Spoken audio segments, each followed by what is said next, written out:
दीप तेज एवं मांगल्य का प्रतीक होता है, तो मां सरस्वती ज्ञान एवं बुद्धि की अधिष्ठात्री देवी है।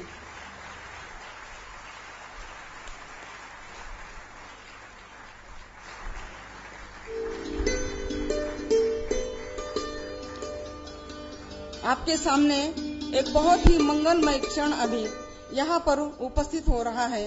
हम सब इसके भाग्यवान दर्शक हैं। मैं मान्यवरों से प्रार्थना करती हूँ कि वे अपने आसन ग्रहण करें।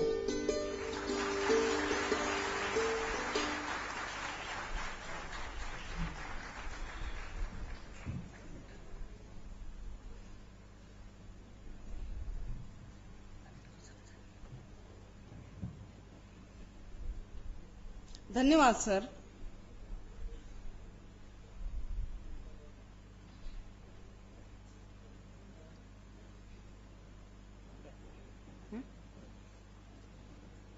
अब मैं आगे के कार्यक्रम के सूत्र फर्ग्यूसन महाविद्यालय के प्राचार्य माननीय रविंद्र सिंह जी परदेशी के हाथों सौंपती हूं। माननीय रविंद्र सिंह परदेशी।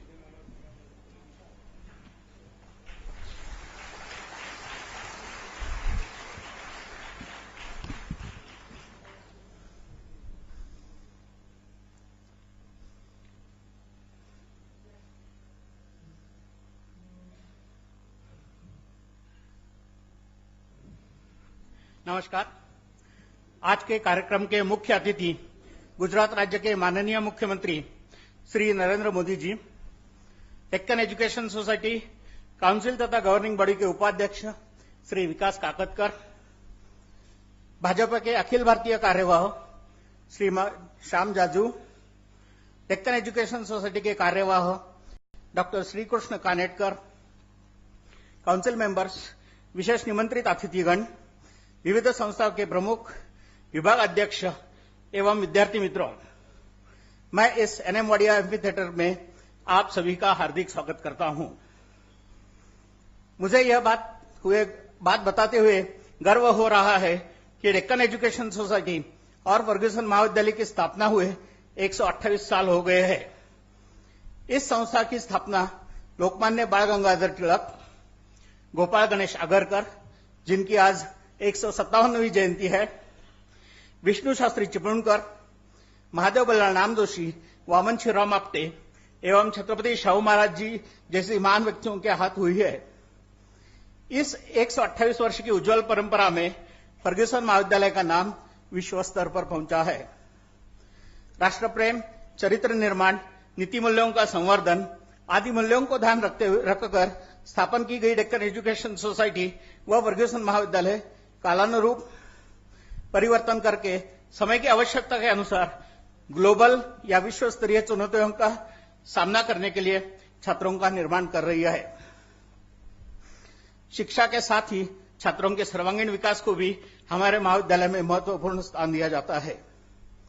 इन सभी गतिविधियों में एनएम वाडिया एम्फी थिएटर का स्थान अत्यंत महत्वपूर्ण रहा है।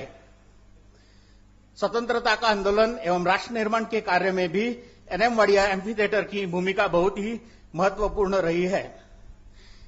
यह वह मंच है जहां देश के ख्याति प्राप्त नेता, विद्वान, फिलोसोफर, खिलाड़ी, यहां तक कि सभी महत्वपूर्ण क्षेत्र की महान व्यक्तियों ने अपने विचारों को व्यक्त किया है। महात्मा गांधी जी, स्वतंत्र Veer Savarkar, doctor Rajendra Prasad, Pandit Jawaharlal Nehru, VP Singh, doctor PV Narasimha Rao, Rajiv Gandhi, Sarojini Naidu, Yashwantrao Chavan, Nobel पारितोषिक विजेता डॉक्टर रविंद्रनाथ टैगोर, डॉक्टर चंद्रशेखर वेंकटरमण, साहित्यकार पुल देशपांडे, आचार्य अत्रे आदि महान व्यक्तियों ने यहां से अपने विचार देश एवं राष्ट्र को प्रेषित किए हैं। मुझे बड़ी प्रसन्नता हो रही है कि ऐसे ऐतिहासिक एवं प्रेरणादायी वास्तु एम्फी थिएटर का आज 101 साल की उपलब्धि पर श्रीमान नरेंद्र मोदी जी के हाथों नए रूप में अवतरण हो रहा है। आज के समय अनुसार यहां पर सुविधाएं उपलब्ध कराई गई है।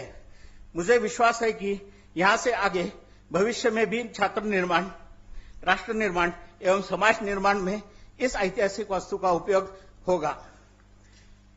देश के प्रेरणादायी उत्साही व्यक्तित्व माननीय नरेंद्र मोदी जी के हाथों ये उद्घाटन एवं लोकार्पण हो रहा है, यह अत्यंत आनंद की बात है।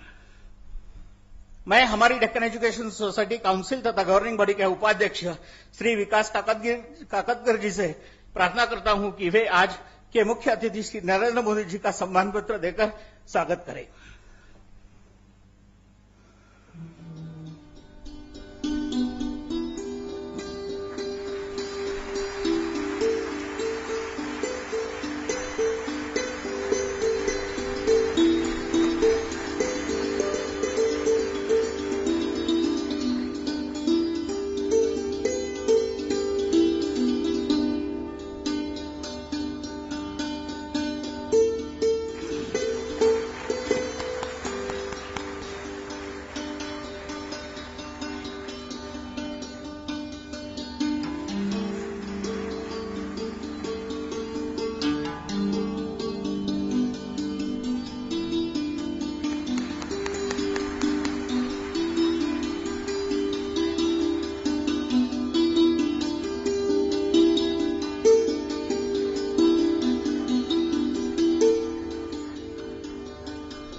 धन्यवाद सर।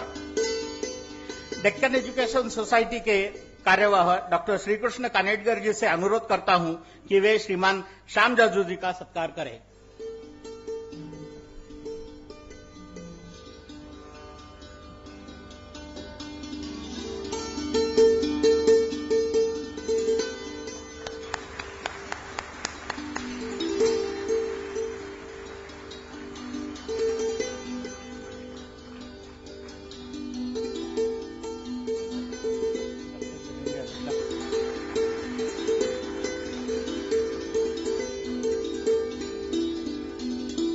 धन्यवाद सर।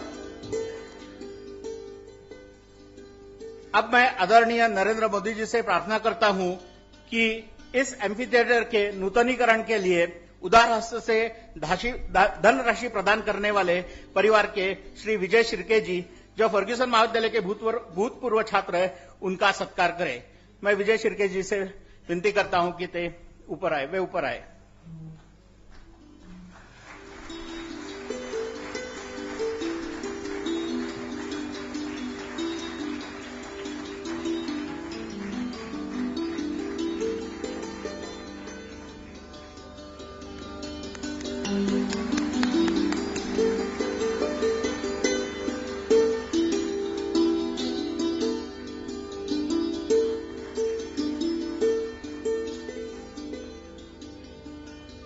Yeah, that's right.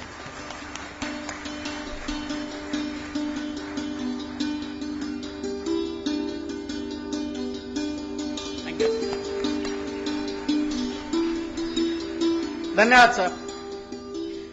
अधिक समय न लेते हुए मैं आप सभी का पुनः स्वागत करता हूं और आज के प्रमुख अतिथि श्री नरेंद्र मोदी जी से प्रार्थना करता हूं कि देश एवं राष्ट्र का निर्माण जिन दो विषयों से बंधा है, शिक्षा और विकास, उन पर वे अपना विचार प्रकट करें। धन्यवाद।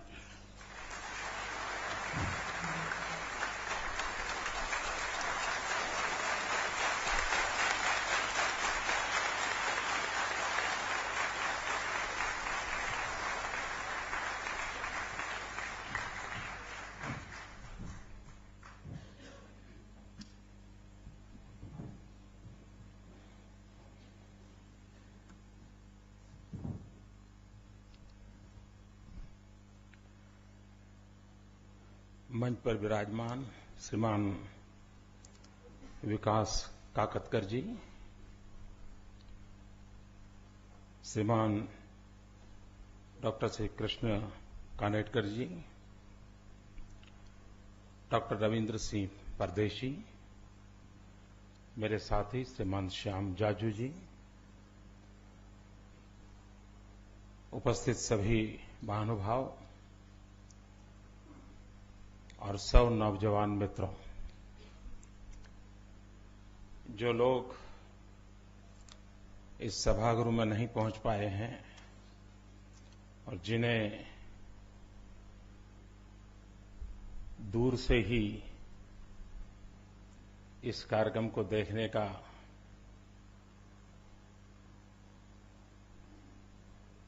अवसर आया है, उन मित्रों से मैं प्रार्थना करता हूं कि आप कार्यक्रम के बाद रुकिए, मैं आपके पास आऊंगा।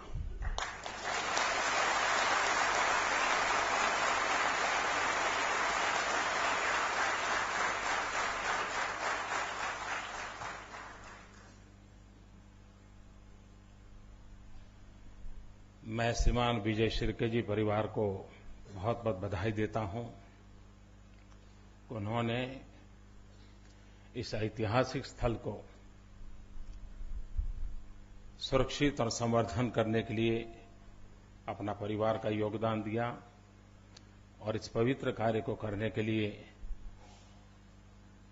जिस महापुरुष, जिस परिवार ने योगदान किया, उनका सम्मान करने का मुझे सौभाग्य मिला। इसलिए मैं आप सबका बहुत आभारी हूं।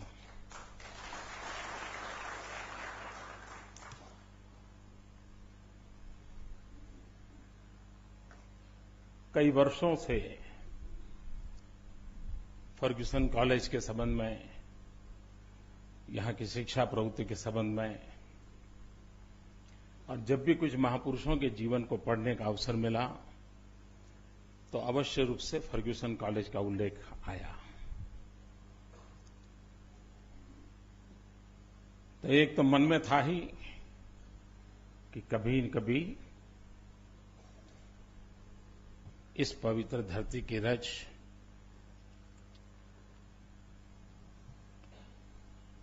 हमारे माथे पर चढ़ाने का सौभाग्य मिले। वो सौभाग्य आज मुझे मिला। वीर सावरकर जी जिस जगह पर रह करके स्वतंत्र देवी की उपासना करते थे अपने शिक्षा काल में, जहां से वो स्वतंत्रता का संदेश अपने साथियों को सुनाते थे, उस कक्ष में जाने का मुझे सौभाग्य मिला। भारत मां की उत्कृष्ट सेवा करने की तीव्रतम इच्छा के वाइब्रेशंस उस कक्ष में अनुभव किए।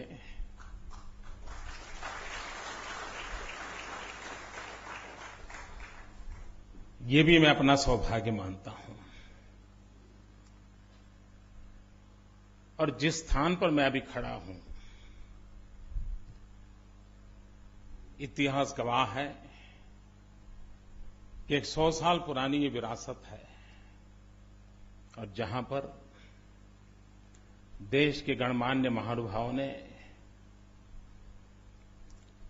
अपने विचारों से युवा पीढ़ी का और राष्ट्र का मार्गदर्शन किया है।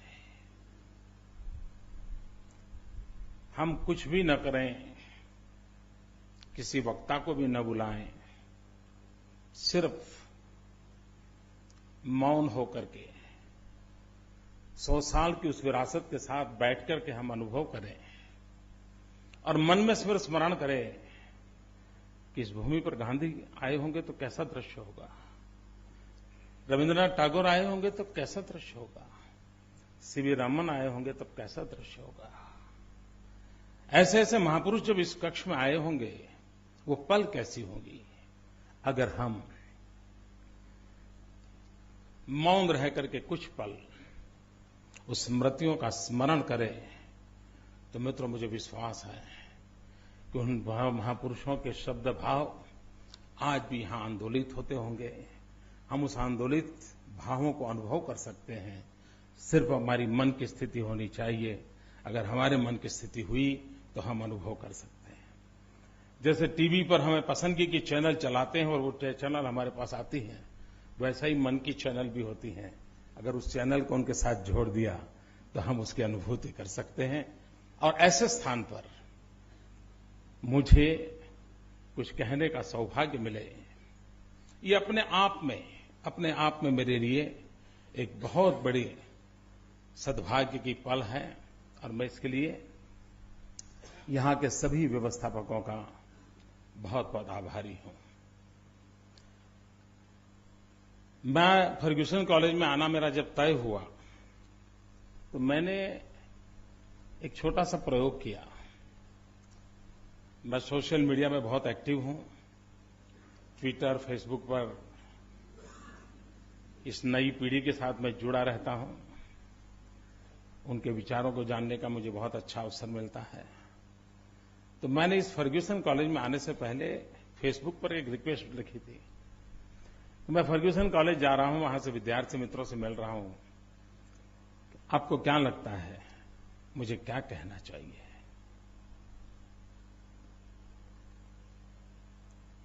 आप मुझे गाइड करें, मेरा मार्गदर्शन करें। ऐसा मैंने सोशल मीडिया में एक्टिव जो नौजवान हैं उनसे प्रार्थना की थी। और मैं आज बड़े आनंद और गर्व से कहता हूं कि देश के कोने कोने से 2500 से अधिक नौजवानों ने मुझे चिट्ठी लिखी है। यहां पर क्या बोलना, क्या कहना, उनके मन में क्या व्यथा है, क्या पीड़ा है, इतने उत्तम शब्दों से उन्होंने लिखा है।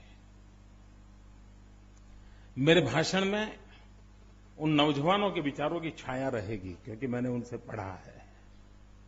एक प्रकार से आज के मेरे भाषण को बांधने में बहुत एक मात्रा में सोशल मीडिया में मुझे एडवाइस करने वाले उन नौजवानों का योगदान है। और एक प्रकार से ये भाषण मोदी का नहीं है, ये भाषण उन 2500 सोशल मीडिया पर एक्टिव और प्रोएक्टिव उन नौजवानों का है। मैं सिर्फ उसको मेरी वाणी दे रहा हूं, और हो सकता है कुछ भाषा में मेरे अपने भाव प्रकट होंगे, लेकिन मूल विचार उन नौजवानों ने दिए हैं। मैं फिर से एक बार उन नौजवानों का बहुत बहुत आभार व्यक्त करता हूं, और मैं एक संतोष व्यक्त करता हूं। कभी कभी चर्चा होती कि भाई देश के नौजवान, देश की स्थिति क्या चलता होगा। इन 2500 और देश के हर कोने में से है। कश्मीर से भी लिखने वाले लोग हैं, नागालैंड, मिजोरम से भी लिखने वाले लोग हैं, कन्याकुमारी से भी लिखने वाले लोग हैं, हर कोने से लिखने वाले लोग हैं। और एक मैं समान शत्रु भाव देखता हूं, उसमें एक तंतु देखता हूं। अगर मैं समान, तो समान तंतु ये नजर आता है कि ये सब के सब देश की हर बात से, हर घटना से बहुत ही कंसर्न है। हम जो मानते हैं कि नहीं, हमारे नौजवानों को परवाह नहीं, वो तो बस जींस का पैंट पहनना और लंबे बाल रखना यही उनका काम है, ऐसा नहीं है। वे सोचते हैं, वे कुछ करना चाहते हैं, वे कुछ कहना चाहते हैं। और ये मैंने आज ये फर्ग्यूसन कॉलेज के मेरे लेक्चर के माध्यम से जब ये अनुभव किया कि नौजवानों के दिल में क्या आग है, क्या स्पार्क है, क्या सपने हैं, कितना सामर्थ्य पड़ा है, कठिनाइयों के बावजूद भी कुछ करने का कितना उमंग और उत्साह है, ये मैंने अनुभव किया है। और जिस देश का नौजवान इतना सामर्थ्यवान हो, कुछ करने के लिए प्रतिबद्ध हो, उस देश का भविष्य कभी भी अंधकारमय नहीं हो सकता है। ये मैं आज इस पवित्र धरती से कहना चाहता हूं।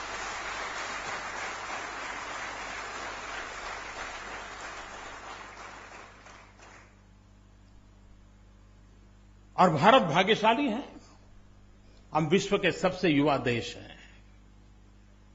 65% जनसंख्या हमारे देश की 35 से कम आयु की है। जिस देश के अंदर 65% से अधिक जनसंख्या 35 से कम आयु की हो, वो युवा देश दुनिया को क्या कुछ नहीं दे सकता है, दुनिया के लिए क्या कुछ नहीं कर सकता है। एक प्रकार से न सिर्फ हिंदुस्तान की समस्याएं, विश्व की समस्याओं के समाधान के लिए भी ये युवा शक्ति काम आ सकती है, बशर्त कोई करने वाला हो, कोई सोचने वाला हो, कोई दिशा देने वाला हो, कोई उंगली पकड़ करके चलने वाला हो, सब कुछ संभव है। मित्रों, आज जो देश में निराशा का माहौल है, चारों तरफ कोई भी मिले तो सुनते हैं, छोड़ो यार, पता नहीं पिछले जन्म में क्या पाप किया, यहीं पैदा हुए, छोड़ो यार, कुछ होना नहीं यार, अरे मरो यार, तुमको औरों की परवाह करते हो, तुम अपना कर लो यार, देख लो, यही भाषा सुनाई देती है। मित्रों, मैं इस भाषा को एंडोर्स नहीं करता हूं, मैं इस निराशा के स्वर को एंडोर्स नहीं करता हूं। ये बहुरत्ना वसुंधरा है, हजारों साल की सांस्कृतिक विरासत के हम धनी हैं। 1200 साल की गुलामी के बावजूद भी सीना तान करके खड़े रहने का सामर्थ्य इस धरती पर है। मित्रों, क्या कारण था कि लोकमान्य तिलक ने अंग्रेज सल्तनत के उस समय ललकार किया था, स्वराज मेरा जन्मसिद्ध अधिकार है। वो कौन सा ताकत था, वो कौन सा आत्मविश्वास था? अगर गुलामी के उस कालखंड में भी उस समय के हमारे नेताओं में यह सामर्थ्य था, तो आज तो देश स्वतंत्र है। निराशा किस बात के लिए? और इसलिए मित्रों, देश में इस निराशा के माहौल से ऊपर उठना बहुत आवश्यक है। और ऐसा नहीं है कि सब कुछ डूब चुका है, आज भी बहुत कुछ अच्छा होने की संभावना है।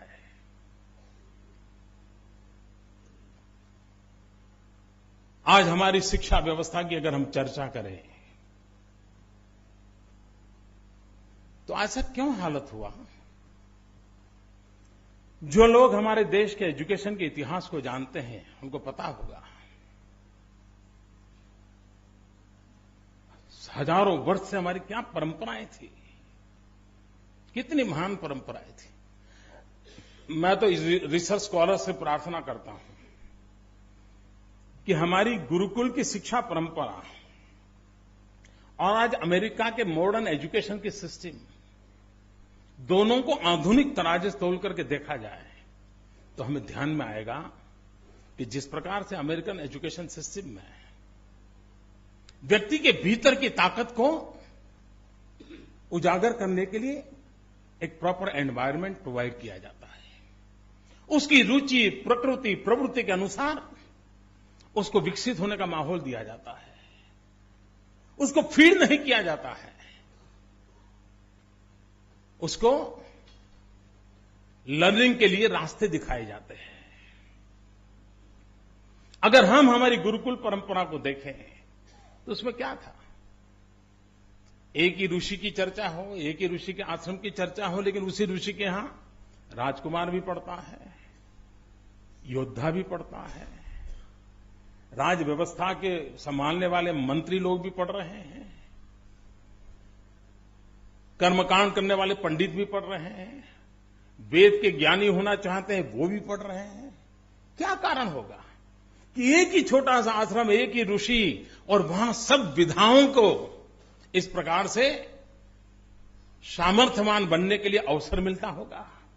उसी एक जगह से राजकुमार के नाते चाहिए वो शिक्षा दीक्षा लेकर के निकलता था, योद्धा के लिए जरूरी शिक्षा दीक्षा लेकर निकलता था, टीचर के लिए जरूरी, क्राफ्टमैन के लिए, पंडित के लिए। क्या कारण था?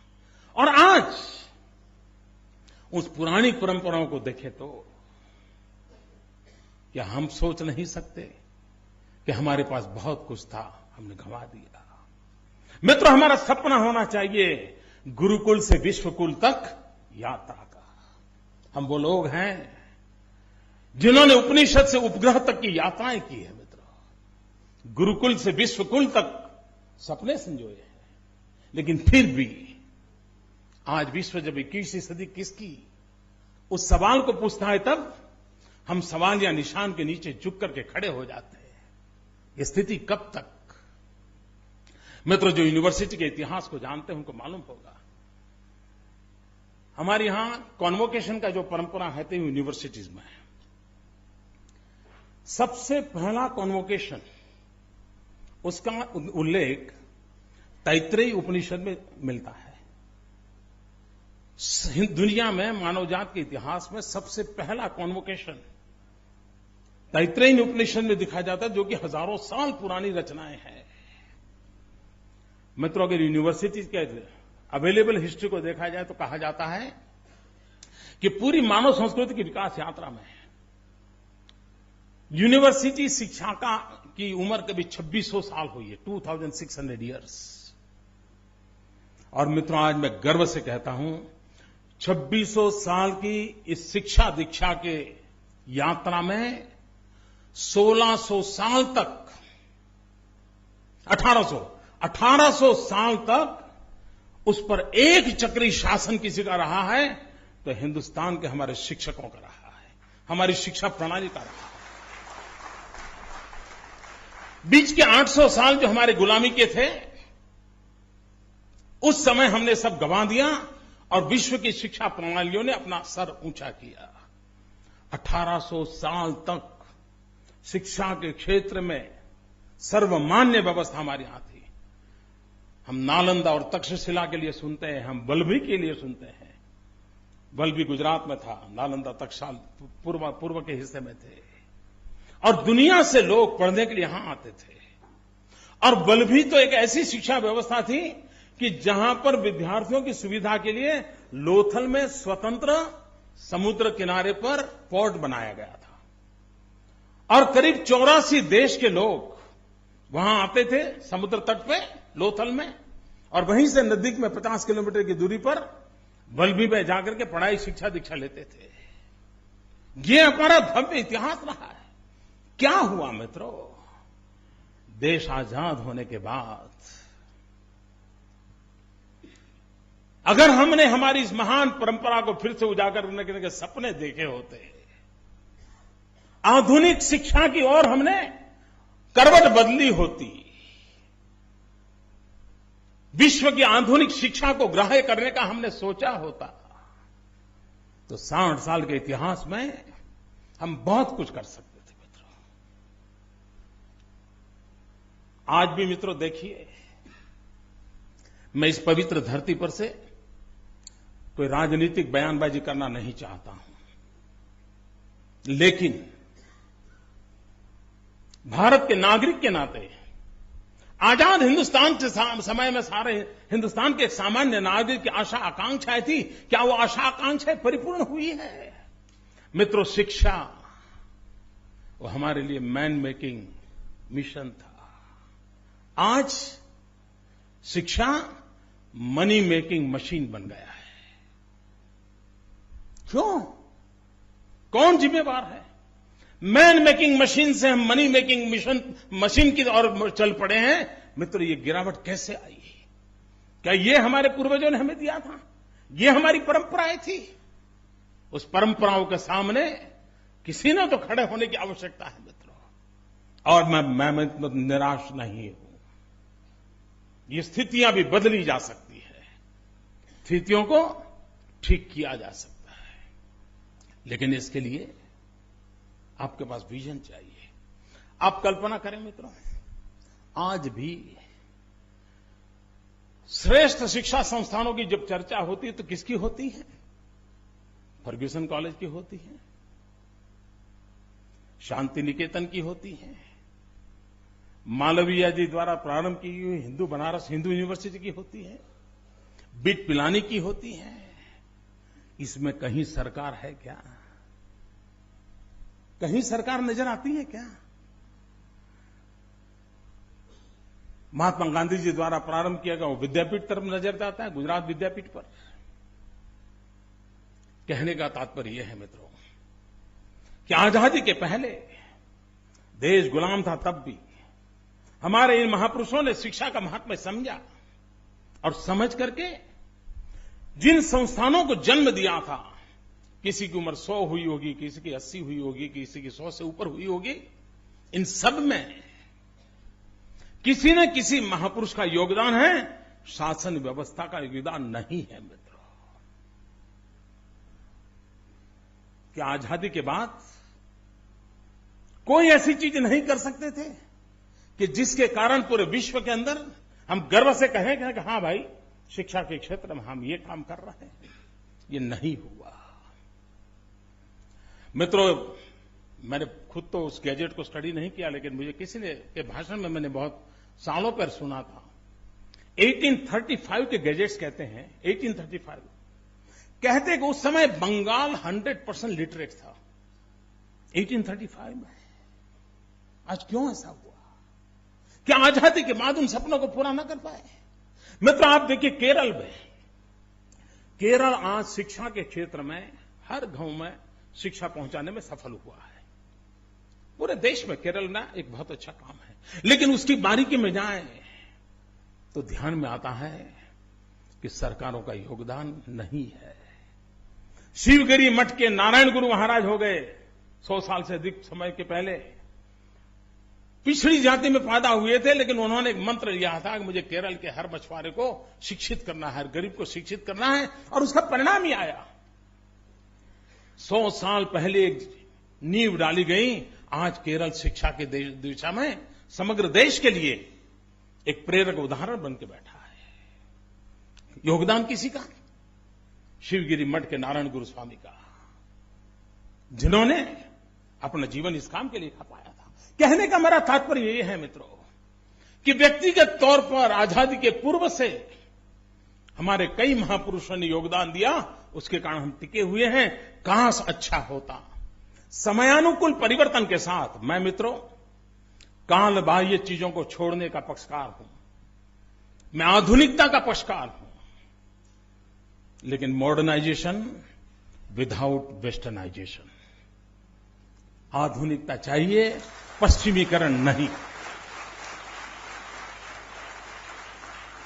हमारे अपने सामर्थ्य हैं मित्रों। हम हमारी शिक्षा को विश्व के सामने आंख से आंख मिला करके ताकत के साथ खड़ा कर सकें, ऐसे हम हमारे नौजवान क्यों नहीं तैयार कर सकते?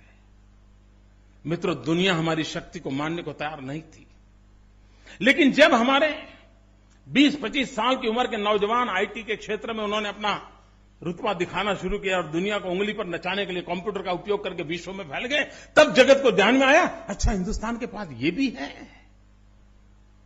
ये सामर्थ्य हमारे लोगों ने दिखाया। क्या मित्रों हम इन्हीं चीजों को आगे नहीं चल सकते हैं? मित्रों, आज पूरे विश्व में 21वीं सदी, हिंदुस्तान की सदी, इसकी चर्चा तो हम कई दिनों से सुन रहे हैं। इस देश के कई प्रधानमंत्री हमको ये कह के गए कि 21वीं सदी आ रही है, 21वीं सदी आ रही है, 21वीं सदी आ रही है। हमारे कान इन सबको सुनते सुनते थक गए। लेकिन क्या कभी हमने 21वीं सदी हिंदुस्तान की सदी बने, उसके लिए कभी सोचा मित्रों? और अगर 20वीं सदी के उत्तरार्ध में आजाद हिंदुस्तान के प्रारंभ से हमारे राष्ट्रीय नेतृत्व ने 50 साल के भीतर देश को कहां ले जाना है, 21वीं सदी में प्रवेश करेंगे तब हम कहां होंगे, उसका एक सपना देख करके उस सपने को पूरा करने की व्यवस्थाओं को सोचा होता तो शायद आज हम यहां खड़े हैं, वहां नहीं खड़े होते मित्रों। अब साउथ कोरिया को देखिए, हमारे ही कालखंड में वो आजाद हुआ, और फर्क देखिए मित्रों। साउथ कोरिया, गुजरात और साउथ कोरिया बराबर पॉपुलेशन है। गुजरात की साइज और साउथ कोरिया की साइज समान है। इतने कम समय में साउथ कोरिया दुनिया के समृद्ध देशों में आ गया। इतना ही नहीं, साउथ कोरिया जैसा छोटा देश ओलंपिक गेम का होस्ट बनता है। सियोल के ओलंपिक गेम्स के नाते साउथ कोरिया ने सारे विश्व में अपना पोजीशनिंग कर लिया। खेल के माध्यम से दुनिया में साउथ कोरिया ने अपना पोजीशनिंग कर लिया, और इतने छोटे देश में इतना बड़ा इवेंट करके सारे दुनिया को चकित कर दिया कि क्या मानव ताकत होगी इनके पास। कैसे ट्रेन मैन पावर होगा, कैसे विजनरी लोग होंगे। और 120 करोड़ का देश, सिर्फ कॉमनवेल्थ गेम ऑर्गेनाइज करना था, CWG। क्या कर दिया हमने, दुनिया में देश की इज्जत को लुटा दिया हमने, नीलाम कर दिया। खेलकूद की 2 घटनाएं, एक घटना साउथ कोरिया को विश्व के मानचित्र पर शक्ति संपन्न राष्ट्र के रूप में उभार करके रख देती है, और दूसरे एक छोटी सी कॉमनवेल्थ गेम की घटना हमारे देश की इज्जत की मिट्टी में मिलाने का काम करती है। मित्रों, तब सवाल उठते हैं, चिंता तब होती है, क्या हम देश को इस दिशा में ले जाना चाहते हैं? क्या 120 करोड़ का देश जब भी ओलंपिक गेम्स होती हैं, उस समय टीवी में, अखबारों में, नेताओं में, सामाजिक जीवन में सब जगह पे चर्चा होती है, इतना बड़ा देश गोल्ड मेडल नहीं मिला, इतना बड़ा देश मेडल नहीं मिला, फलाना देश ये कर गया, ढिकना देश ये कहेगा। मैं सवाल, ठीक है, स्थिति है, लेकिन क्या कभी इस देश की शिक्षा व्यवस्था को हमने इसके साथ जोड़ा? हमारी युवा पीढ़ी को हमने अवसर दिया?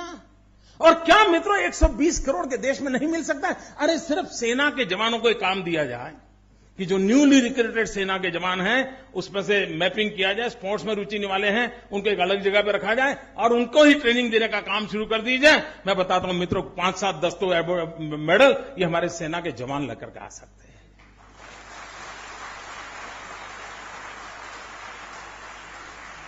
सोच जो ये मित्रों, सोच चाहिए, सोच। और फिर सर पे सर हाथ पटक के बैठे रहना, नहीं हुआ, कुछ नहीं हुआ, और फिर एक आध 2 को नसीब आ गया तो उसी को सीना तान करके घूमते रहना। मित्रों, राष्ट्र ऐसे नहीं चलते हैं। और इसलिए जब नेशन बिल्डिंग की बात आती है तब ह्यूमन रिसोर्स डेवलपमेंट यह उसकी सबसे बड़ी पहली आवश्यकता होती है। मित्रों, सरकार बजट करती है, क्या करती है? यूनिवर्सिटी बिल्डिंग बनाती है। हमने तय करना है कि क्या हमारी शक्ति यूनिवर्सिटी बिल्डिंग में लगेगी कि हमारी शक्ति बिल्डिंग द यूनिवर्सिटी में लगेगी। मित्र, बात छोटी है, मेरा शब्दों का खेल नहीं है, मेरे भीतर से आवाज उठ रही है कि हमारी प्राथमिकता क्या हो। क्या हमारी प्रायोरिटी बिल्डिंग द यूनिवर्सिटी होनी चाहिए कि नहीं होनी चाहिए? कि यूनिवर्सिटी की बिल्डिंग हमारी प्रायोरिटी होनी चाहिए। यूनिवर्सिटी बिल्डिंग बनाने में बड़ा इंटरेस्ट होता है क्योंकि टेंडर होता है।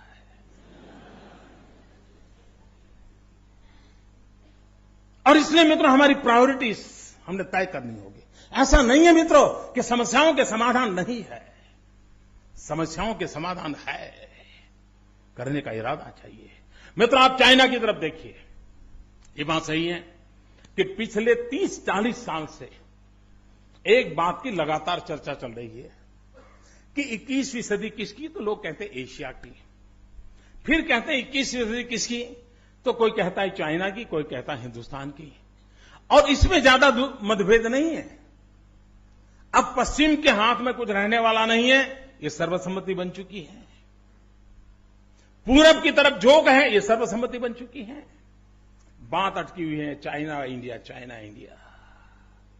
मित्रों, 21वीं सदी में सर्वोपरिता के दरवाजे पर आकर के खड़े हुए 2 देश, एक का रोड मैप देखिए और दूसरे का रोड मैप देखिए, हमें पता चलेगा। मित्रों, 1978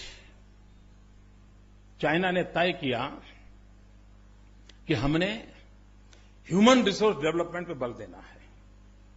तो चाइना ने क्या किया, एक कमीशन बिठाया और उस देश की प्रायोरिटी तय की। कौन सी प्रमुख चीजें हैं जिस पर हमने बल देना है? एग्रीकल्चर को छांटा, एजुकेशन, साइंस एंड टेक्नोलॉजी को छांटा, इकोनॉमिकल एक्टिविटी को छांटा, सिक्योरिटी एंड डिफेंस को छांटा। 4-5 मुख्य बिंदुओं को उन्होंने छांटा। और फिर इसको पार करने के लिए पहली क्या जरूरत है, तो हमें हमारी एजुकेशन सिस्टम को उस रिक्वायरमेंट की पूर्ति करने के लिए ढालना है, ह्यूमन रिसोर्स डेवलपमेंट करना है। सारी एजुकेशन सिस्टम को उस गोल को अचीव करने के लिए उन्होंने डाइवर्ट किया, चैनलाइज किया, उसकी प्रायोरिटी चेंज की। मित्रों, आपको जानकर के हैरानी होगी, 2000 में, मैं बहुत दूर की बात नहीं बता रहा हूं मित्रों, जनसंख्या में हिंदुस्तान और चाइना में ज्यादा फर्क नहीं है मित्रों। स्वभाव से भी एशियन कंट्रीज के नेचर काफी मिलते जुलते हैं। उसके बावजूद भी 2000 में विश्व की जो 500 प्रमुख यूनिवर्सिटीज है, उसमें हिंदुस्तान की 2 यूनिवर्सिटीज का नाम था और चाइना की एक भी यूनिवर्सिटी का नाम नहीं था।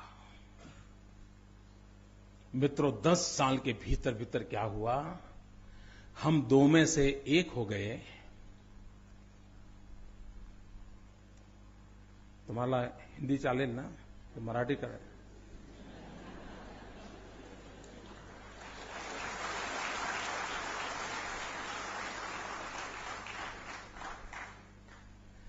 मित्रों, मुझे बताइए कि हिंदुस्तान 2000 में विश्व की 500 यूनिवर्सिटी में हम 2 थे, 1 हो गए।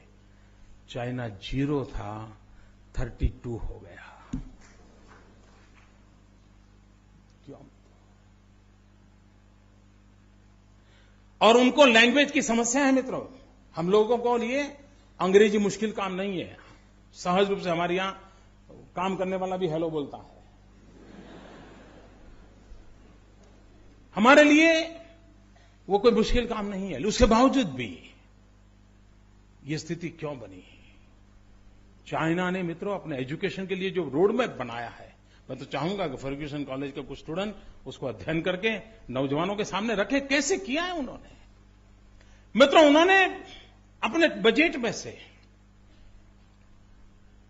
20% जीडीपी का 20% उन्होंने उसके बाद शिक्षा को प्रायोरिटी दी। हमारे देश ने 7% का सपना देखा, 4% पर अटक गए। अब बताइए मुझे, अगर हमें नेशन बिल्डिंग करना है तो ह्यूमन बिल्डिंग की जरूरत है। अगर हमारे मानव संसाधनों का विकास करना है तो उसके लिए इंफ्रास्ट्रक्चर की जरूरत है, व्यवस्थाओं की जरूरत है। विश्व भर में फैले हुए हमारे भारतीय भाई बहन दुनिया के अनेक यूनिवर्सिटी में नाम कमाते हैं मित्रों, बहुत बड़ा कंट्रीब्यूशन कर रहे हैं, लेकिन हमें कभी सोचता नहीं है कि हम उनको कभी वापस लाएं। मित्रों, आपको जानकर के हैरानी होगी, पीएचडी हमारे यहां पहले कोई 50-55 हजार डॉक्टरेट्स थे। उस समय चाइना के पास शायद 6000 थे। आज मित्रों चाइना 70-80 हजार को क्रॉस कर गया है और हम जहां थे वहां से पीछे हट गए। इतना ही नहीं मित्रों, अमेरिका में देखिए व्यवस्था है, अमेरिका में ये व्यवस्था है कि यूनिवर्सिटीज रिसर्च करती हैं, लेकिन वो सिर्फ पीएचडी लिखने के लिए या डॉक्टर लिखने के लिए रिसर्च नहीं होती है। रिसर्च किए हुए हर कागज का राष्ट्र निर्माण के अंदर एक दस्तावेज के रूप में उपयोग होता है, एक डॉक्यूमेंट के रूप में उपयोग होता है। अगर अमेरिका को मान लीजिए तिबेट की फॉरेन पॉलिसी बनानी है या तिबेट से ट्रेड रिलेशन करना है, तो पहले क्या करते हैं, उनकी यूनिवर्सिटी 10-12 यूनिवर्सिटीज अलग अलग सब्जेक्ट लेकर के वहां के स्टूडेंट्स को तिबेट में रिसर्च करने के लिए भेजती है। वो तिबेट का पूरा रिसर्च कर करके ले आते हैं। वो रिसर्च के आधार पर उस पेपर्स जो पॉलिसी मेकिंग करते हैं उनको दिया जाता है। उसके आधार पर अमेरिका तिब्बत के साथ अपने रिलेशन की पॉलिसी फ्रेम करता है और ज्यादातर उनको नुकसान कम होता है, सर्वाधिक अपने फायदे के क्षेत्र में। क्यों? तो रिसर्च की हुई चीजों को पॉलिसी मेकिंग प्रोसेस में जोड़ा जाता है। मित्रों, मैं दुख से साथ कहता हूं, देश आजाद होने के बाद जितने लोगों ने रिसर्च किया है, इसका कोई यूनिफाइड डाटा इस देश के पास नहीं है। कितने गोल्ड मेडलिस्ट हैं, किस विषय पे गोल्ड मेडल लिया है, देश के पास जानकारी नहीं है। कितने लोगों ने रिसर्च किया है, उस रिसर्च का क्या उपयोग हो सकता है, उसने रिसर्च किया वो डॉक्यूमेंट कहां पड़ा है। क्या मित्रों, आज की टेक्निकल युग में और कंप्यूटर साइंस के उपयोग में ऑनलाइन चीज में हम इसको कम से कम कंपाइल कर सकते हैं कि नहीं कर सकते? उसको कंपाइल करके उसमें उनके ग्रुपिंग करके उनको कभी बुला करके बताइए भाई इतना रिसर्च किया था, आपको क्या लगता है देश के लिए कैसे काम आ सकता है? मित्रों, नया जब करने की ताकत आए तब आए, कम से कम माइनिंग वर्क तो कर सकते हैं और ये टैलेंट को खोज करके निकाल तो सकते हैं। नेशन बिल्डिंग करना है तो ये ब्रिज बनाने की आवश्यकता है। हमारे जो टैलेंट पूल है, हमारे टैलेंट को टैलेंट पूल से जोड़ना, हमारे टैलेंट पूल को नेशन बिल्डिंग के साथ जोड़ना और उन चीजों के साथ जोड़ना चाहिए। मित्रों, मैं गुजरात का एक छोटा सा उदाहरण देना चाहता हूं। मित्रों, हमारे यहां हमने एक स्टडी किया कि आदिवासियों के कल्याण के लिए आजादी के बाद इतने रुपये खर्च किए गए, परिवर्तन क्यों नहीं आता है? स्थिति में बदलाव क्यों नहीं आता है? रुपये तो जा रहे हैं। उस सारी चीजों को स्टडी किया। उसके बाद हमने हमारे कुछ यूनिवर्सिटीज ने ट्राइबल के संबंध में भिन्न भिन्न प्रकार की रिसर्च किए थे। ट्राइबल एजुकेशन के संबंध में, ट्राइबल कस्टम के संबंध में, ट्राइबल की फूड हैबिट्स के संबंध में, कई प्रकार के रिसर्च। हमने उन सारे दस्तावेजों को इकट्ठा किया, हमारी एक छोटी टोली को बैठाया, समझने की कोशिश की कि रिसर्च किया है उसमें क्या चीजें पड़ी है। सरकारी अफसर फाइल के बाहर क्या बेचारा देख पाएगा? और फाइल में क्या होता है आपको मालूम है? आरटीआई करके देख लीजिए फाइल में क्या होता है, पता चल जाएगा। मित्रों, बाहर टैलेंट है, हमने उसको खोजा, ढूंढा, हमारे ध्यान में बहुत सी बातें आई और उसमें से हमारे यहां एक वन बंधु कल्याण योजना का एक पूरा पैकेज तैयार हुआ। पहला पैकेज हमने बनाया था 15,000 करोड़ का। इस बार हमने पैकेज बनाया 40,000 करोड़ का। और मित्रों, मैं विश्वास से कहता हूं कि एक कॉम्प्रिहेंसिव इस प्रकार के विजन के साथ बजट को जोड़ करके काम में लगाया है। मैं देख रहा हूं मित्रों, जो परिवर्तन हम 50 साल में नहीं ला पाए थे, वो परिवर्तन हम इस 10 साल में हमारे आदिवासियों के जीवन में लाने में सक्षम होंगे। क्यों? हमने हमारे एजुकेशन सिस्टम, हमारे रिसर्चर्स, उनकी जो टैलेंट थी उस टैलेंट को जोड़ा, उस टैलेंट को जोड़ा तो हमें परिणाम मिला।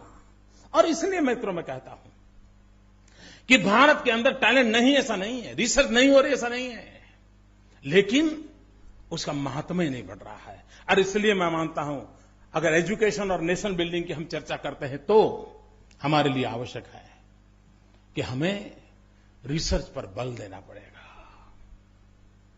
और जो रिसर्च हो रही है वो सिर्फ किसी के घर के अंदर अपने दीवान खंड में एक सर्टिफिकेट दिखाने के लिए नहीं होनी चाहिए, वो हमारे राष्ट्र निर्माण के लिए एक महत्वपूर्ण दस्तावेज होना चाहिए। और जब ये जिम्मेवारी के साथ रिसर्च जुड़ेगी ना, तो रिसर्च की क्वालिटी में भी परिवर्तन आएगा। रिसर्च के जो गाइड हैं वो भी कहेंगे नहीं भाई तुम जरा दुनिया के रेफरेंस ले आओ, देखिए दुनिया में क्या हुआ है, जरा लाओ, खोज करके लाओ, देखो हमारे देश के अनुकूल क्या हो सकता है, देखो वेद और उपनिषद के काल में क्या हो रहा था, देखो जरा। आप देखिए परिवर्तन अपने आप शुरू हो जाए। मित्रों, कोई देश अगर रिसर्च को प्राथमिकता नहीं देता है तो ठहराव आ जाता है। समयानुकूल परिवर्तन के लिए निरंतर खोज, निरंतर नए आविष्कार वो एक सजीव जीवन और विकासशील जीवन की निशानी होती है मित्रों। और इसके लिए हमने एक माहौल बनाना पड़ेगा।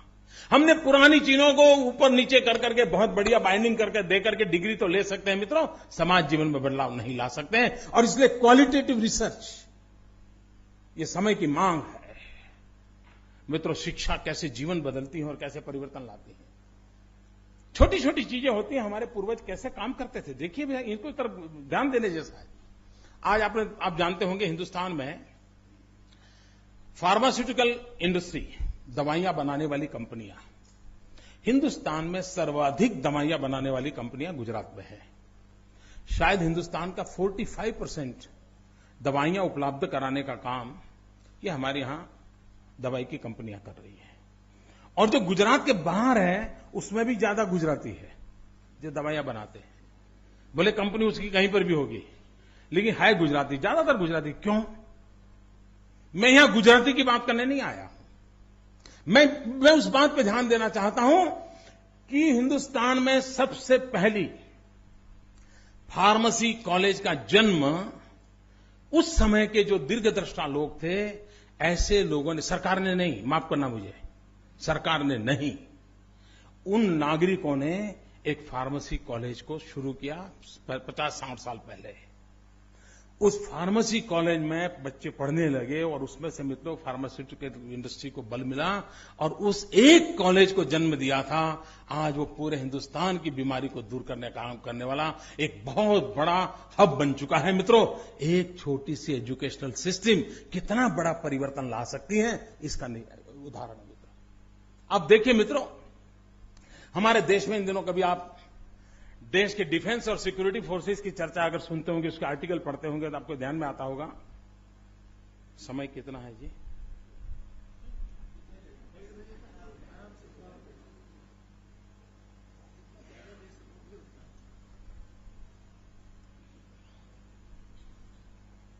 मैंने समय का पूछा, आप हंस दिए, तो अर्थ क्या निकालूं?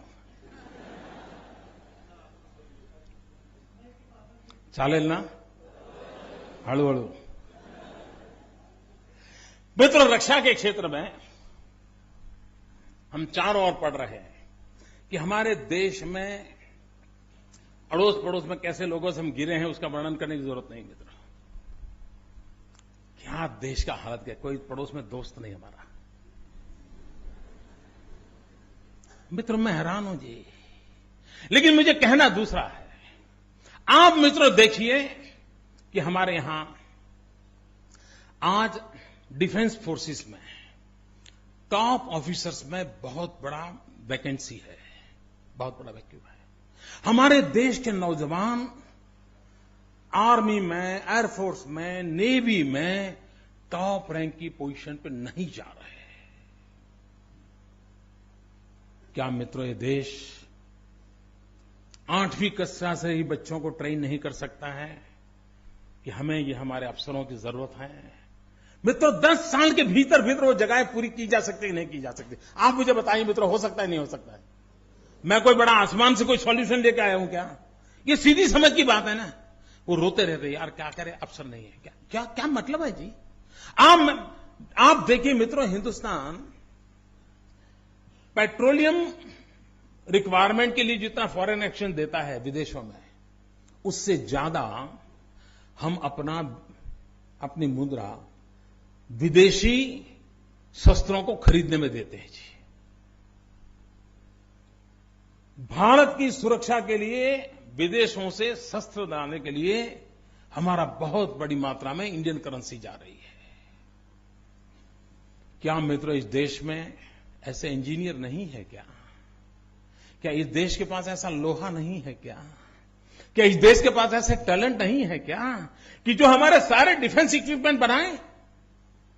न सिर्फ हिंदुस्तान की रक्षा करें मित्रों, दुनिया को भी हम अपने शस्त्र बेच करके हम हिंदुस्तान के सामान्य मानवी को गर्व से जीने की व्यवस्था कर सकते हैं। शिक्षा को किस दिशा में ले जाना है, ये तय करना चाहिए। हिंदुस्तान के इंजीनियरिंग कॉलेजों में डिफेंस इंजीनियरिंग के सब्जेक्ट नहीं है।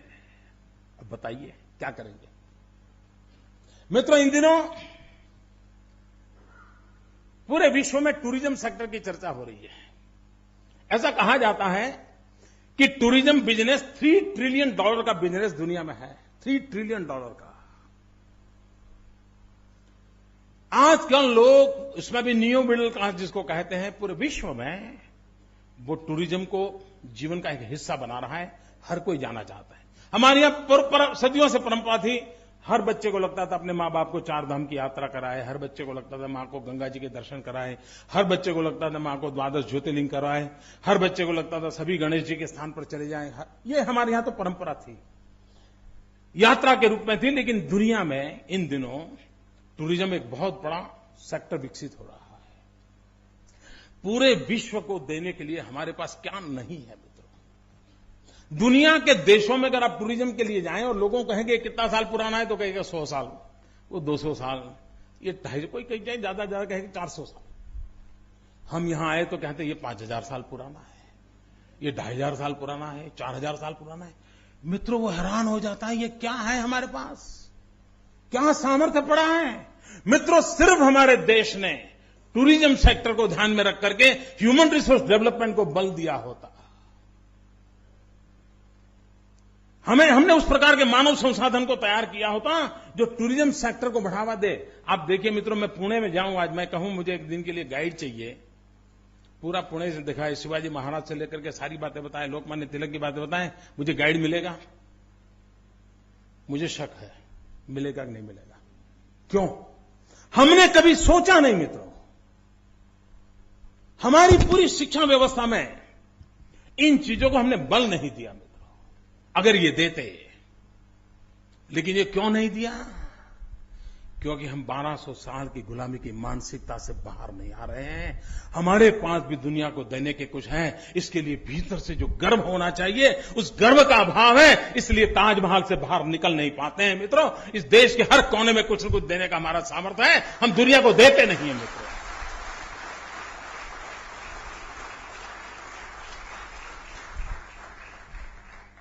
ताजमहल पूरे विश्व में इतनी हमारी अमानत के रूप में प्रचलित हुआ है। ताजमहल मैग्नेटिक की रूप में दुनिया को आकर्षित कर सकता है, लेकिन लोगों को लाने का काम ताजमहल कर रहा है, लोगों को दूर दूर तक पहुंचाने का काम हमें करना चाहिए, हमारी पीढ़ी को करना चाहिए, हमारी सरकारों ने, हमारी समाज ने सोचना चाहिए, और शिक्षा के माध्यम से इस काम को भी किया जा सकता है।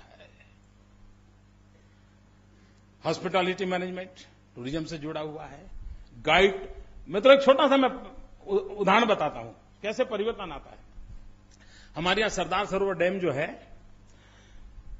जो ट्राइबल बेल्ट के अंदर है, नर्मदा जिले के पास, और पता नहीं पहले क्या नियम थे मित्रों, यानी कैसी स्थगितता होती है, वहां पर किसी को एंट्री नहीं हुआ करती थी, नो एंट्री। दूसरा होता यहां फोटो निकालने की मना है। मैंने मेरे अफसरों को बुलाया, मैंने कहा भाई, आज सैटेलाइट से आपके घर के बाहर पार्क किए हुआ स्कूटर कौन सा है, उसका नंबर क्या है, कलर क्या है, सारी फोटो मैं ले सकता हूं। ये पुराना बोर्ड किस काम का है मुझे बताओ? ये नो एंट्री किस काम की है? मतलब हमने इसको खोला, इतना ही नहीं, टिकट रखी, भाई जो भी आएगा ताकि रहे। मित्रों, मैं हैरान था, पहले 2 साल के भीतर भीतर 5 लाख विजिटर्स आए।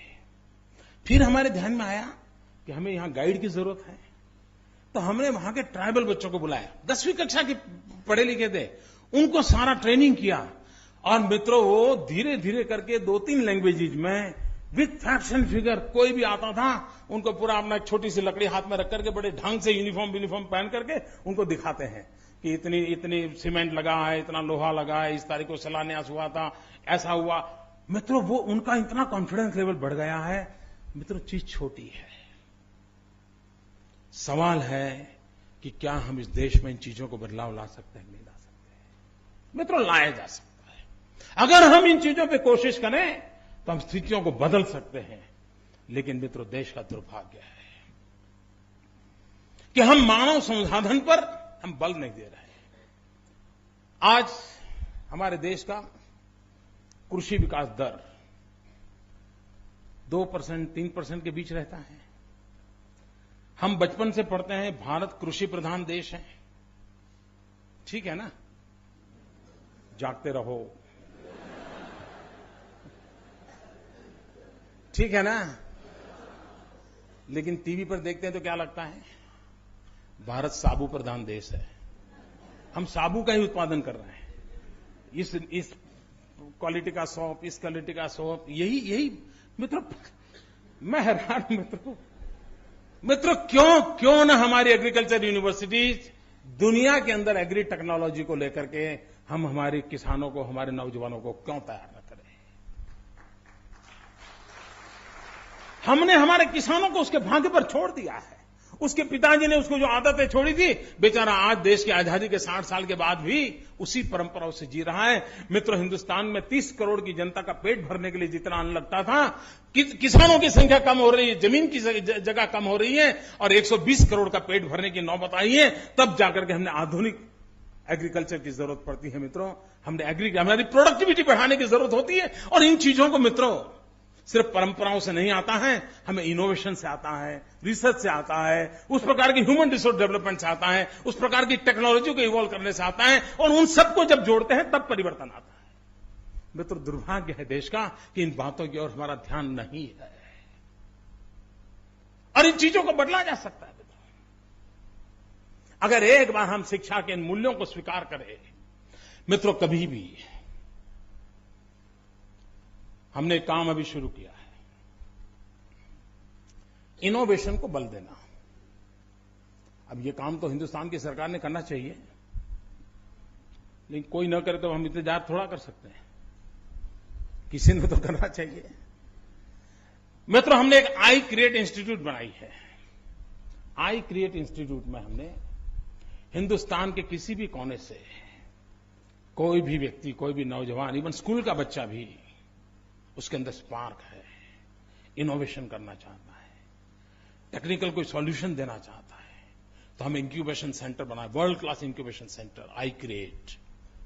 और उस आई क्रिएट में हम अभी उसका कंस्ट्रक्शन काम चल रहा है, और उसके अंदर हम ऐसे नौजवानों को ला करके उनको पूरा एनवायरमेंट देने वाले हैं, वो अपने टैलेंट का भरपूर उपयोग करें और देश और दुनिया को कुछ दे। मैंने नारायण मूर्ति से प्रार्थना की, मैंने कहा ये सपना है हमारा, सरकार पैसे देने के लिए तैयार है, लेकिन मैं इसको सरकार के पास रखना नहीं चाहता हूं।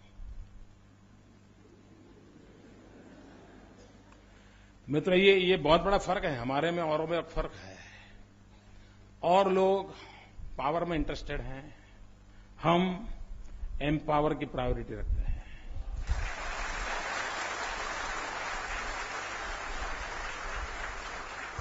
उनको सत्ता चाहिए, पावर चाहिए, हमें देश के हर नागरिक को एम्पावरमेंट देना है। बहुत बड़ा बदलाव है मित्रों हमारी सोच में, और इसलिए हमने कहा नारायण मूर्ति जी को, आप आइए, इसको संभालिए। नारायण मूर्ति जी ने बड़ा अध्ययन किया, ये मोदी है, उसके पास जाया जाए तो क्या होगा, कहीं इनकम टैक्स की नोटिस तो नहीं आएगी। लेकिन उन्होंने 6 महीने लगाए, लेकिन बाद में हिम्मत दिखाई, और आज वो उसके चेयरमैन के नाते मेरे यहां काम कर रहे हैं, समय दे रहे हैं, और हम एक वर्ल्ड क्लास इंस्टीट्यूशन इस देश को देना चाहते हैं। मित्र, हम लोग चिल्लाते रहते हैं, यार ये पुलिस ये करते हैं ना, मला माहित नाही इकडे क्या है, यही करते हैं ना। मित्रों, क्या ये भी इंसान है, बदला नहीं जा सकता है क्या? सोचिए आप मित्रों, ये हम कैसे मान लिया कि नहीं सब बेकार ही है, क्यों मान लिया? मित्रों, हमने एक शुरुआत की है, हमने एक रक्षा शक्ति यूनिवर्सिटी बनाई, अभी शुरू किया है, अभी उसके 3 साल हुए। और जो बच्चे यूनिफॉर्म सेवा में जाना चाहते हैं, उनको 10वीं और 12वीं के बाद वहां एडमिशन ग्रेजुएशन का देते हैं। उसकी फिजिकल ट्रेनिंग, उसको हिस्ट्री, उसको कॉन्स्टिट्यूशन, उसको लॉ, क्राउड साइकोलॉजी, सारी चीजें पढ़ाई जाती हैं। और वहां से ग्रेजुएट होकर के जब वो पुलिस में जाएगा, आप मुझे बताइए मित्रों, कुछ बदलाव आएगा कि नहीं आएगा? कहीं से तो शुरू करो मित्रों। मित्रों, चीजें कहीं, और हर चीज के अंदर मित्रों ह्यूमन रिसोर्स डेवलपमेंट सबसे पहली बात होती है।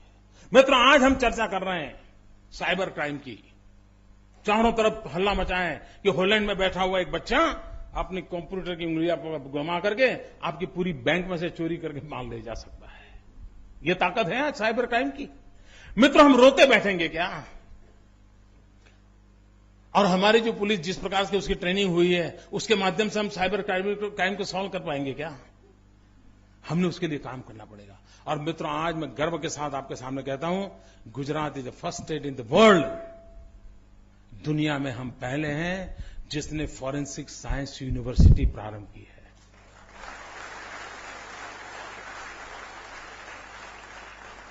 लेकिन मित्रों, कभी कभी क्या होता है, हम सुनते हैं, थोड़ा बहुत याद रखते हैं, थोड़ा बहुत भूल जाते हैं। मैं बोल रहा हूं फॉरेंसिक साइंस यूनिवर्सिटी, बराबर है? कल हमारे कांग्रेस के मित्र बयान देंगे, मोदी झूठ बोल रहा है, फलानी जगह पर फॉरेंसिक साइंस का कोर्स है, टिकली जगह पे फॉरेंसिक। मैं फॉरेंसिक साइंस का कोर्स नहीं बोल रहा हूं, मैं फॉरेंसिक साइंस यूनिवर्सिटी बोल रहा हूं। तो हर चीज में खेल चलता रहता है। और इसलिए मित्रों, क्या हम हमारी आवश्यकताओं के अनुरूप, देश के रिक्वायरमेंट के अनुरूप हम मानव संसाधन को तैयार कर सकते हैं, नहीं कर सकते? मित्रों, हम कहते हैं कि हिंदुस्तान बहुत फास्टेस्ट ग्रोइंग अर्बनाइजेशन हो रहा है हमारे यहां, बहुत तेजी से शहरीकरण की तरफ हम आगे बढ़ रहा है। पूरा हिंदुस्तान आगे बढ़ रहा है, शहरीकरण हो रहा है। गांव से लोग निकल निकल करके शहरों में बस रहे हैं। आप मुझे बताइए, पूरे हिंदुस्तान में अर्बन प्लानिंग की कितनी कॉलेजेस हैं? अर्बन इंफ्रास्ट्रक्चर की कितनी कॉलेज है? अर्बन मैनेजमेंट की कितनी कॉलेजेस हैं? अर्बन वाटर रिसोर्सेज की कितनी? नहीं है मित्रों, नहीं है। अगर हम देख रहे हैं कि बहुत तेजी से अर्बनाइजेशन हो रहा है, तो कौन रोकता है आपको कि उसके अनुसार एजुकेशन सिस्टम को खड़ा करो, ताकि उस प्रकार का मैन पावर हमें उपलब्ध हो। मित्रों, हमारे देश की जनसंख्या बढ़ रही है, डॉक्टर उपलब्ध नहीं हो रहे हैं, लेकिन आपको एक मेडिकल कॉलेज करनी है तो दिल्ली जाकर के जब तक 2 साल तक अपने रगड़े को नाक नहीं रगड़ोगे, आपको मेडिकल कॉलेज की परमिशन नहीं मिलती है। एक तरफ डॉक्टरों की जरूरत है, स्टूडेंट्स को डॉक्टर बनना है, मां बाप बच्चों को डॉक्टर बनाना चाहते हैं, डॉक्टर बनने वाले को जीवन में सेवा और पैसा दोनों की संभावना है, लेकिन हम डॉक्टर बनाने को तैयार नहीं है। और इसलिए कोई रशिया जाना रहा है पढ़ने के लिए, कोई चाइना जा रहा है। मित्रों, आज हिंदुस्तान का कोई जिला ऐसा नहीं होगा जिसके बच्चे चाइना या रशिया में मेडिकल कॉलेज के लिए गए न हो। वो अरबों खरबों डॉलर हमारी हिंदुस्तान की करेंसी जा रही है, लेकिन हम एक होलिस्टिक अप्रोच लेकर के हिंदुस्तान के हर गांव को डॉक्टर मिले, इस प्रकार का मास स्केल पर डॉक्टरों के एजुकेशन के लिए क्यों न आगे बढ़े? मित्रों, राष्ट्र को कहां ले जाना है, एक समस्याओं का समाधान कैसे करना है और दूसरा नई ऊंचाइयों को कैसे पार करना है, उसके विजन के साथ ह्यूमन रिसोर्स डेवलपमेंट को अगर हम बल देते हैं तो बाकी संसाधन खड़े करने की ताकत उस व्यक्ति में होती है। आप मुझे बताइए बात, यहां कोई भी व्यक्ति होगा, मैं एक सवाल पूछता हूं,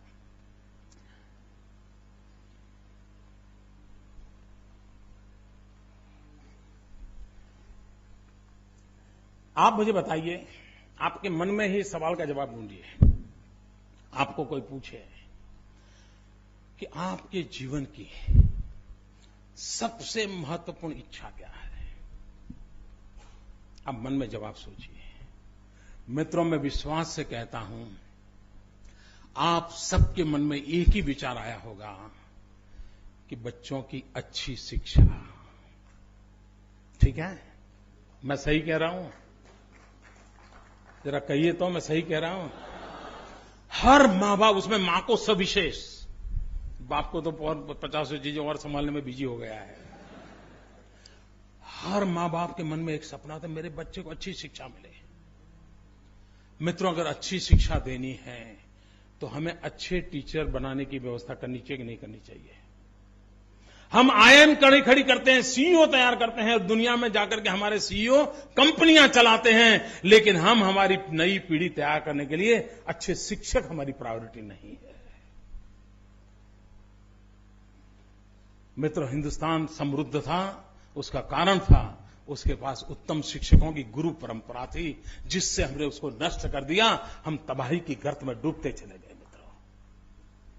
और इसलिए किसी ने, मित्रों, आप आज दुनिया में जाने का फैशन है, विदेश में जाना है, उसमें भी हम तय कर सकते हैं कहां जाना।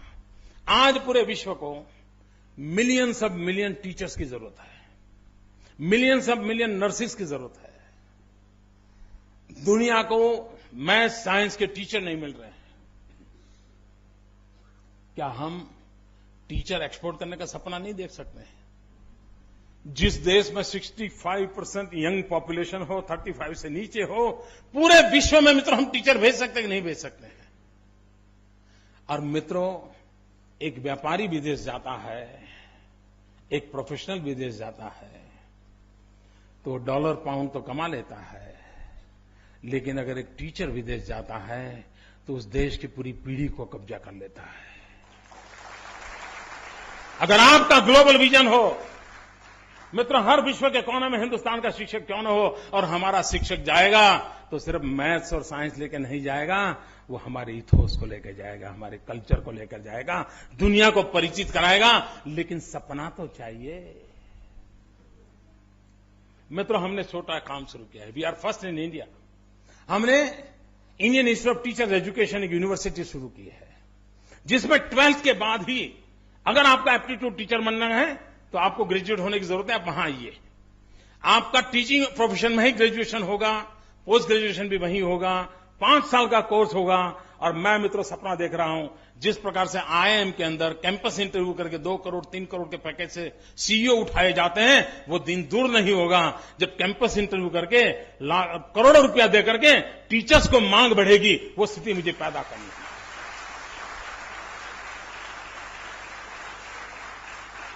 अगर हर मां बाप के मन की इच्छा है कि उसको अच्छा टीचर मिले, हर मां बाप का सपना है कि उसके बेटे को अच्छी शिक्षा मिले, तो हम उसको प्राथमिकता क्यों नहीं देते? मित्रों, मैं तो हैरान हूं। आज हम ग्लोबल इकोनॉमी की बात करते हैं, विश्व व्यापार की चर्चा करते हैं। विश्व व्यापार में सबसे बड़ी ताकत लगती है आपका सामुद्रिक व्यापार की। हमारे पास 2/3 हिंदुस्तान भाग्यवान है, 2/3 हमारा कोस्टल एरिया है हिंदुस्तान का। अगर कोस्टल एरिया है और विश्व व्यापार हमको करना है मित्रों, एक सिंगापुर इतना छोटा सा, उसके समुद्री तट से जितना विश्व व्यापार होता है, उसकी तुलना में इतना बड़ा हिंदुस्तान हम कहीं नहीं है दोस्तों। कारण मित्र, हमारे देश में मरीन इंजीनियरिंग, पोर्ट मैनेजमेंट, इन सारे विषयों का कोई एजुकेशन व्यवस्थाएं बहुत कम मात्रा में है। अगर 2/3 समुद्री तट है, पूरा विश्व व्यापार एक हो रहा है, पूरे विश्व के अंदर इस इंफ्रास्ट्रक्चर का महत्व बढ़ने वाला है, तो क्यों न marine engineering, port management, port से लेकर के समुद्री व्यापार से लेकर लेने वाले सारे प्रोफेशनल एजुकेशन को हम क्यों बल न दें? अगर हम ये करते हैं तो मित्रों, क्या हमारे नौजवान बेरोजगार रहेंगे क्या? और मित्रों, मुझे गर्व से कहना है, भारत सरकार कहती है कि पूरे हिंदुस्तान में कोई एक राज्य है जहां बेरोजगारी कम से कम है, उस राज्य का नाम गुजरात है दोस्तों। क्यों? किस प्रकार की विकास की आवश्यकता है, उसके अनुरूप अगर आप डेवलपमेंट करते हो तो परिवर्तन आता है। मेरे यहां कोई भी इंडस्ट्री आती है तो मैं उसको पहले पूछता हूं तो आपको ह्यूमन रिसोर्स किस प्रकार की रिक्वायरमेंट है बताइए। वो कहते हैं मैं ऐसे लोग लगेंगे। मैं कहता हूं पहले वहां कॉलेज चालू करो, ITI चालू करो, फिर बाद में तुम्हारा इंडस्ट्री चालू होगा। वहां के उस इलाके के बच्चों को ITI पढ़ाओ, 1 साल 1.5 साल का कोर्स कराओ, और फिर तुम्हारे यहां उसको जो इस प्रकार के लोग चाहिए वो करो। मित्रों, हम एक पब्लिक प्राइवेट पार्टनरशिप मॉडल को लेकर चलते हैं ताकि उस इलाके के नौजवानों को तुरंत रोजगार मिल जाए, उनको चाहिए वैसा स्किल मिल जाए। और मित्रों, हिंदुस्तान को अगर आगे बढ़ना है तो स्किल डेवलपमेंट पे बल देना पड़ेगा। आप लोगों ने अभी ओबामा जब दोबारा प्रेसिडेंट बने तो उन्होंने उनका जो भाषण है वो सुनने जैसा है। ओबामा अमेरिका जैसा समृद्ध देश का प्रेसिडेंट भी दुनिया के सामने विषय रखता है कि हमें सबसे पहली प्रायोरिटी देनी है स्किल डेवलपमेंट की। मित्रों, हमारे पास 65% नौजवान हैं, उनके पास 2-2 भुजाएं हैं मित्रों, लेकिन उसके हाथ में हुनर नहीं है, उसके हाथ में एक सर्टिफिकेट है। और ये दिल्ली में ऐसी सरकार है जिसको लगता है कि सर्टिफिकेट आ गया ना सब आ गया। फूड सिक्योरिटी बिल आ गया, मतलब आपकी थाली में खाना आ गया। यही चल रहा है मित्रों, यही चल रहा है। और इसलिए मित्रों, हमारे देश में स्किल डेवलपमेंट को बहुत बल देने की आवश्यकता है। और जितना प्राधान्य हम स्किल डेवलपमेंट को देंगे, हमारे नौजवानों को कोई न कोई हुनर सिखाएंगे। और मित्रों, वो समय नहीं आज हमारा नौजवान कोई भी काम करने के लिए तैयार है, उसको कोई संकोच नहीं है। मित्रों, मैंने देखा है। थोड़ा हम उन पर भरोसा करें, उन पर विश्वास करें, उनमें उनके अंदर विश्वास पैदा करें, हम स्थितियों को बदल सकते हैं। मित्रों, बहुत सारे विषय हैं, बहुत सारी बातें मैं नॉन स्टॉप आपसे सामने कर सकता हूं। अपने अनुभव के आधार पर मैं बातें बता रहा हूं, लेकिन मेरा विश्वास है कि राष्ट्र निर्माण के अंदर शिक्षा का बहुत बड़ा योगदान होता है। हमारी शिक्षा राष्ट्र निर्माण के हमारे सपनों के अनुकूल होनी चाहिए। और मित्रों, हमारी शिक्षा वो हो जो हमें अहम से वयम की ओर ले जाए। हमारी शिक्षा वो हो जो हमें स्व से समष्टि को जोड़ने का रास्ता दिखाती हो। हमारी शिक्षा वो हो जो वसुधैव कुटुंबकम की भावना को चरितार्थ करने वाली हो। हमारी शिक्षा वो हो जो पूरे ब्रह्मांड को एक परिवार मानने वाला हो। और जब अगर हम उस बात को मानते हैं तो एनवायरमेंट की समस्या कहां से आएगी मित्रों? अगर हम कहते हैं कि गंगा मेरी मां है, हम कहता है वृक्ष को मैं मां की तरह पूजता हूं, पिता की तरह पूजता हूं, तो मैं उस वृक्ष को क्यों काटूंगा?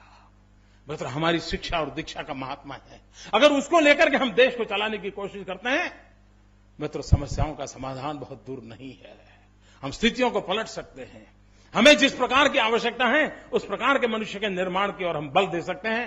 और जिस बात को लेकर के आज मुझे इस पवित्र जगह पर आने का अवसर मिला है, मुझे विश्वास है हम सब मंथन करके, विचार विमर्श करके एक समाज की शक्ति के आधार पर कभी न कभी तो इस देश को नई ऊंचाइयों पर ले जाने के लिए इस शिक्षा नाम की जो व्यवस्था है उसकी एक मजबूत नींव डालने में सफल होंगे। इसी कामना के साथ मेरी आप सबको बहुत बहुत शुभकामनाएं। और जैसे मैंने प्रॉमिस किया था उन नौजवानों को जो मेरे से थोड़े दूर बैठे हैं, दोस्तों मैं आ रहा हूं।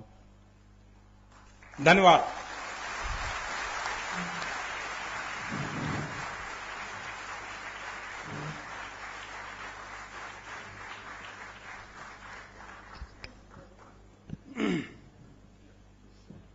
छोटंसंच काम माझ्याकडे आहे पण महत्वाचं आहे। माननीय नरेंद्रजी मोदी या कार्यक्रमासाठी आवर्जून उपस्थित राहिले, आमच्या विनंतीला मान देऊन आणि विशेष करून आमच्या विद्यार्थ्यांना मार्गदर्शन केलं, स्वाभिमान आणि आत्मविश्वास जागृत केला। आपल्या मनामध्ये काही विचार आता निश्चितपणे चालू असतील याची मला खात्री आहे, त्याबद्दल मी त्यांचा ऋणी आहे।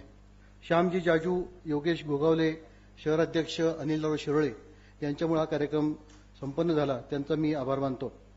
आम्हाला संस्थेला उदार हस्ते देणगी देणारे शिर्के कुटुंबीय, फिरोदिया कुटुंबीय, जिंदाल कुटुंबीय हे याच ठिकाणी उपस्थित आहेत, त्यांचाही मी ऋण व्यक्त करतो। संस्थेचे विश्वस्त आमचे माजी अध्यक्ष, त्याच्यानंतर परिषद सदस्य हे सर्वजण या ठिकाणी आवर्जून उपस्थित आहेत। या कार्यक्रमानं त्यांनी शोभा आणली, त्याबद्दल मी त्यांचाही आभार मानतो। संस्थेवर प्रेम करणारे अनेक सुहृद या ठिकाणी उपस्थित आहेत, विशेषतः विविध संस्थांचे प्रतिनिधी या ठिकाणी आहेत, शैक्षणिक संस्थांचे। मला खात्री आहे की आता मोदीजींनी ज्या गोष्टी सांगितल्या त्या आपल्यापर्यंत पोहोचल्या असतील। आपापल्या शिक्षण संस्थांमध्ये आपण त्याचा निश्चितपणे विचार करू। विविध संस्थांचे प्रमुख या ठिकाणी आले, त्यांचा मी आभार मानतो। विविध सरकारी अधिकारी, त्याबरोबरच या कार्यक्रमाला यशस्वीता देण्यासाठी म्हणून संस्थेचे स्टाफ मेंबर्स, विशेषतः शिक्षक, शिक्षकेतर कर्मचारी हे त्यातले बरेचसेच बाहेर उभे आहेत, हे मला खात्री आहे। त्यांची गैरसोय झालेली आहे पण ते आमच्या बरोबर आहेत, त्यामुळे हा कार्यक्रम सहज शक्य झालेला आहे। पोलिसांचं काम तर या ह्याच्यात आपण पाहतो आहोत, दैठणकर साहेब आहेत, रानडे साहेब आहेत, तांबडे साहेब आहेत, ज्ञानेश्वर चव्हाण साहेब आहेत आणि आमच्या याच भागाचे प्रमुख ज्यांना आम्ही नेहमीच त्रास देतो ते मनोहर जोशी साहेब आहेत। यांचं आम्हाला मार्गदर्शन वेळोवेळी झालेलं आहे आणि मदतही झालेली आहे। विशेष आभार हे गुजरातचे आलेले त्रिवेदी साहेबांचं मानावं लागेल, त्यांनी आम्हाला योग्य ते मार्गदर्शन केलेलं आहे। हा जो कार्यक्रम आपण आज संपन्न करतो आहोत, या एम्पी थिएटरचं बांधकाम जे केलं त्यावेळेचे जे प्रमुख होते ते बांधकाम देखरेख करणारे ते मांडके म्हणून होते, पण हे आता आपण जे नूतनीकरण केलेलं आहे ते नूतनीकरण करणारे हे ध्वनितज्ञ श्रीयुत पुरंदरे आणि आरेखक म्हणजे आर्किटेक्ट केदार कुलकर्णी यांचेही मी विशेष आभार मानतो। नजर चुकीनं कोणाचा जर आभार मानायचा राहिला असेल तर त्यांचाही मी आभार मानतो। आपल्या सगळ्यांचे एकदा आभार मानतो। यानंतर संपूर्ण वंदे मातरम होईल, मला खात्री आपण सगळेजण त्यावेळी उपस्थित उठून उभे राहाल। धन्यवाद।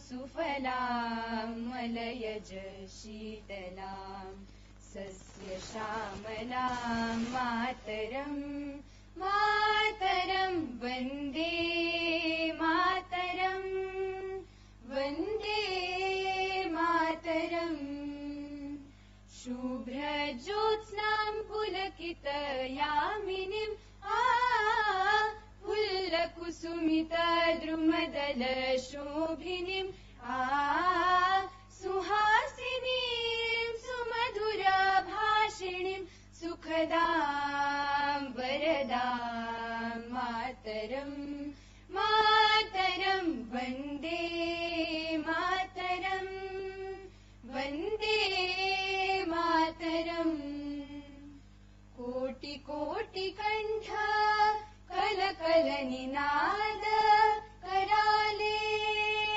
कोटि कोटि भुजई धृत खर करवाले अबला केनुमा ये तो बोले बहुबलधारिणी नमामि तारिणीं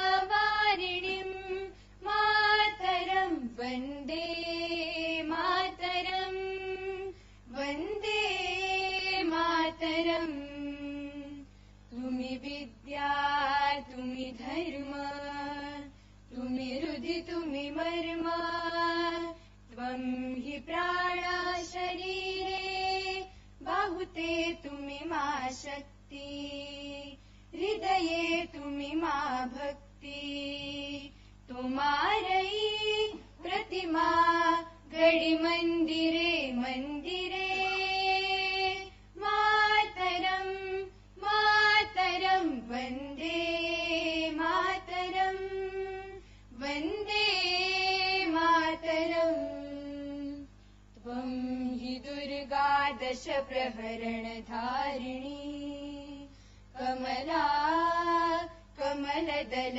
विहारिणी वाणी विद्यादायिनी नमामि त्वां नमामि कमलाम् अमलाम् अतुलां सुजलां सुफलां मातरम् मातरं वन्दे मातरम् वन्दे मातरम् श्यामलां सरलां सुस्मितां भूषितां धरणीं भरणीं मातरं मातरं वन्दे मातरं वन्दे मातरं वन्दे मातरं वन्दे मातरम्